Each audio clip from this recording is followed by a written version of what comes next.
जब तक हम जानेंगे नहीं तो मानेंगे कैसे। भागवत सुनने से क्या लाभ है, गीता का पाठ करने से क्या लाभ है, और रामचरितमानस का पाठ प्रवचन पूजन घर में रखने। श्री रामचरितमानस हमारे जीवन का आधार है।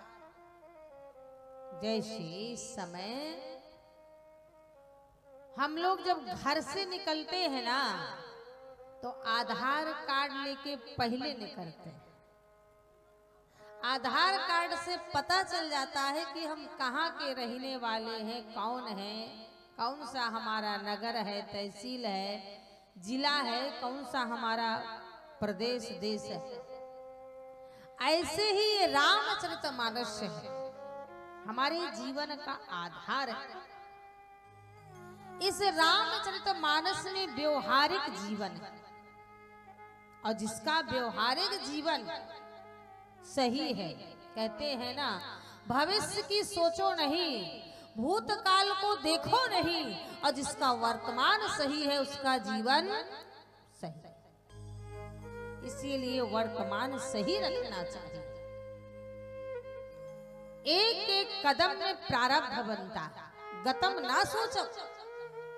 जो हमारे जीवन में घटित हो गया है या बीत गया है, बिसरी ताहे विसार दे आगे की सुध ले।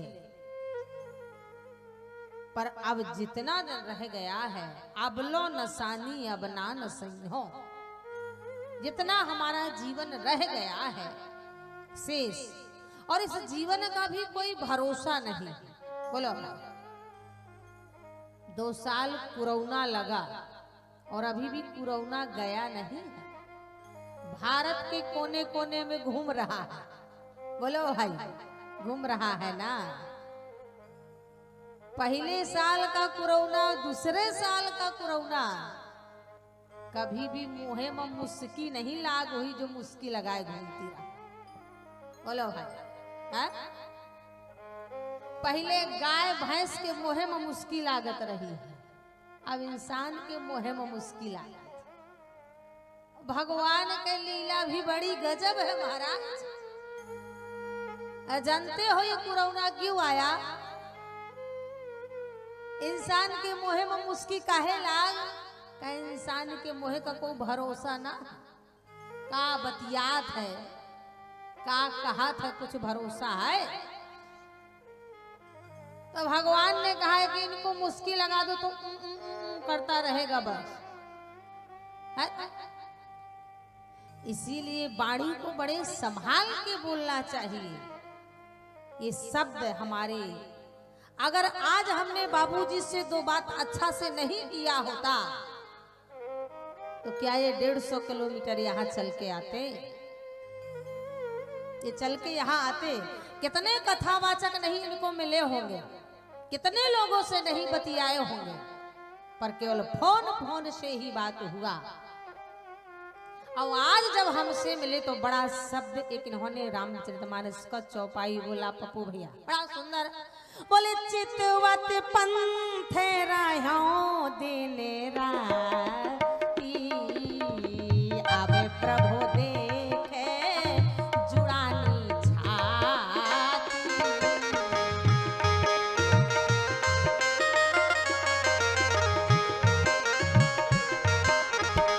चितवत पंथ रहो दिन राती,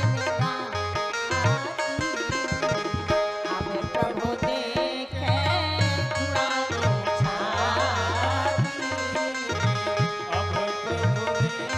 अब प्रभु देखे जब मिले तो बोले फोन से ही बात हुआ। चितवत पंथ रहो दिन राती, अब प्रभु देख जुड़ानी छाती। तिवारी जी को पूछा, हमारे जो पति देव हैं, और सबसे मजे की बात की इन्होंने मेरी 3.5 साल की बिटिया को भी पूछा, नाम याद है? बोले गोपाला नहीं आई है। हम कहा बाबूजी गोपाला का एडमिशन हो चुका है, वो स्कूल और कोचिंग जाने में। इसको कहते हैं प्रेम। आज मोबाइल हो गया और पहले के जमाने में मोबाइल नहीं था, तो पहले इसी को कहते थे आत्मा की डोर, आत्मा का प्रेम। ना जाने कौन से पिछले जन्म का इनका और हमारा रिश्ता था जो हम बिछुड़ गए होंगे, पर राम जी की कृपा से इस जन्म में हमें भले ही मिला दिया। एक घड़ी आधी घड़ी जितना भी मिले, जो दायित्व कर्तव्य प्रेम हम नहीं निभा सके उसको अब हम निभा दें।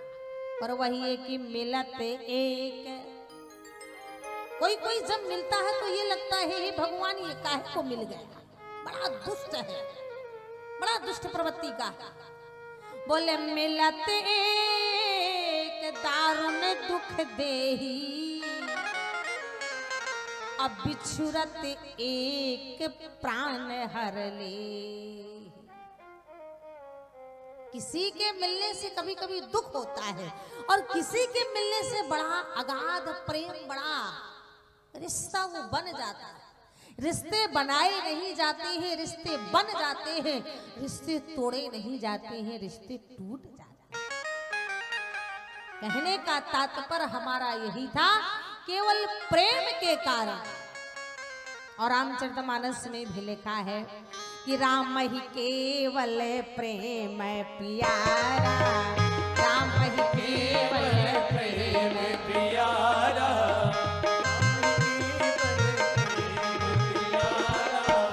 राम ही केवल प्रेम प्यारा, राम ही केवल प्रेम प्यारा, जान ले जो जानने हारा, जान ले जो जानने हारा।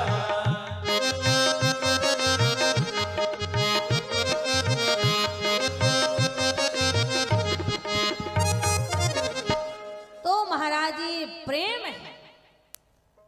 और प्रेम के साथ साथ ये बोली है जो कि हमने बोला अभी बताया कि सबसे ज्यादा ये बोली है, लिखा भी है, बोले बोली एक अमोल है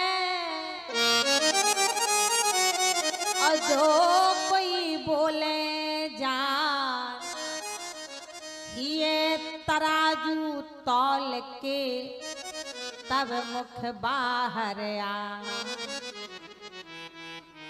हम अपनी वाणी के द्वारा, हम अपने शब्दों के द्वारा अगर हम इतना अच्छा, इसी को कहते हैं ना कि उसके बोलने से फूल झड़ते हैं। कई कई लोग कह देते हैं ना भैया, उसके बोलने से ऐसा लगता है कि फूल झड़ते हैं, और यही फूल झड़ता है। और कई कोई लोग कह देते हैं कि उसके बोलने से ऐसा लगता है जैसे बंदूक चल रही है। तो कभी कभी जो बोली से नहीं गोली से नहीं मरता है, वो बोली से मर जाता है। तो कहने का तात्पर्य मेरा यही है, ये 2 साल कोरोना लगा, लॉकडाउन लगा। लॉकडाउन में कोई घर से बाहर निकली हो, बड़ा दिरात रहा महाराज। प्लेन बंद, ट्रेन बंद, बस बंद, रिक्शा तांगा बंद, टेम्पू ऑटो बंद, महाराज कार बंद, साइकिलों बंद रहा। अरे साइकिल तो ठीक है, ठीक, इंसान भी बंद रहा है। जो जहां वही अपना सुरक्षित। और जब निकला बाहर तो मोहे माँ कपड़ा बांध गया, मास्क पहन के निकल। इसीलिए निवेदन कर रहे थे ना, क्योंकि इस भारत में बोलने की कोई पाबंदी नहीं। एक बार माताओं, विदेश से कुत्ता आया भारत में। विदेश से एक कुत्ता भारत में आया प्लेन के द्वारा। जब प्लेन के द्वारा आया तो पटना के एयरपोर्ट में उतरा, और जैसे ही पटना के एयरपोर्ट में उतरा तो भारतीय कुत्ता मिलने गए। भाई विदेशी कुत्ता आया था, भारतीय कुत्ता मिलने गए, बोले भाई स्वागत है भारत की भूमि में, कहाँ कहाँ घूमोगे। कितने दिन रहोगे? विदेशी कुत्ता कहने लगा मेरा जाने का कोई प्लान नहीं है, मेरा विदेश वापस जाने का कोई प्लान नहीं है। भारतीय कुत्तों ने कहा कि विदेश में खाने की कमी है, बोले तुमसे अच्छा खाता हूं विदेशी। रहने की कमी, अरे बोले मैं तुमसे अच्छा विदेश में रहता हूं, तुम लोग तो गलियों में पड़े रहते हो, मैं गद्दों में सोता हूं एसी के रूम में। तो बोले जब खाने की कमी नहीं है और रहने की कमी नहीं है तो आप भारत क्यों आए हो? विदेशी कुत्ता ने कहा विदेश में भौंकने की कमी, विदेश में भौंकने की कमी है और भारत में कहीं भी भौंको, कुछ भी बोलो, कोई पाबंदी नहीं है, इसीलिए मेरा भारत में रहने का ही विचार है, विदेश जाने का कोई प्लान नहीं। इसीलिए भारत ये कोई भी कहीं कुछ भी बोले, पर याद रखना चाहिए बोलने से पहले अपनी वाणी में हमेशा लगाम लगाना चाहिए, वाणी को हमेशा ध्यान देना चाहिए।